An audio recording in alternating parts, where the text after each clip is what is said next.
La femme aperçoit un énorme serpent derrière elle. Terrifiée, elle appelle ses compagnons devant. Mais quand ils viennent voir, ils découvrent que c'est une statue divine. Le professeur en déduit que sous la statue se cache sûrement un ancien temple. Tous se mettent à chercher l'entrée. Mais après des heures, ils ne trouvent rien. Le soir venu, alors que Lisa dort contre la statue, le sol s'ouvre soudain en une énorme fissure, révélant un ancien escalier devant eux. Pensant que c'est peut-être l'entrée du temple, ils s'empressent d'aller explorer, et découvrent un sarcophage millénaire. Impatient, ils poussent le couvercle, mais ne trouvent qu'un cadavre de femme desséché. Aucun trésor à l'intérieur. Les compagnons sont déçus. L'un d'eux verse rageusement de l'alcool sur le corps, sans savoir que ce geste leur apportera un désastre. Alors qu'ils avancent plus profondément, ils remarquent sur la poitrine d'un squelette une magnifique épingle en or. Le professeur tend la main avec excitation, mais Mike l'arrête en criant. Il lance un bouchon pour tester, et déclenche un piège sur le corps. Le professeur se réjouit de ne pas avoir touché, sinon il aurait perdu son bras. Puis il retire la clé plantée dans le corps. Clé en main, il retourne à la surface, et trouve leur coéquipier évanoui au sol. Heureusement, il a juste été assommé. Peu après leur descente, une bande de bandits avait lancé une attaque surprise. Ils ont volé tout le matériel de camping,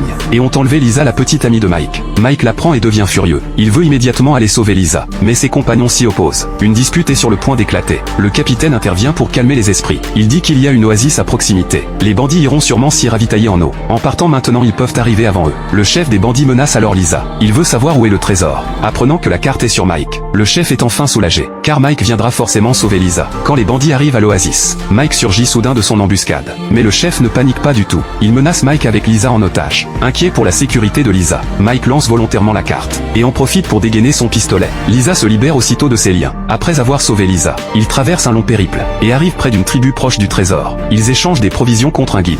En chemin, le guide mentionne qu'un groupe est passé par là. Mike comprend que ce sont les bandits. Il presse tout le monde d'accélérer. Bientôt, ils trouvent l'entrée du trésor. En sortant du long couloir, ils aperçoivent une majestueuse statue divine. Mais avant que Mike puisse se réjouir, un bandit l'attaque par surprise.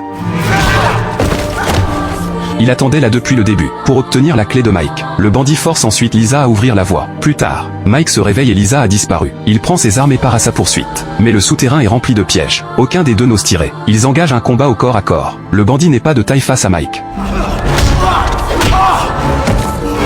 Il est vite mis à terre. Il tente de ramasser son arme, mais Mike le projette dans le précipice d'un coup de pied. Puis ils ouvrent la dernière porte de pierre. À l'intérieur s'entassent d'innombrables trésors.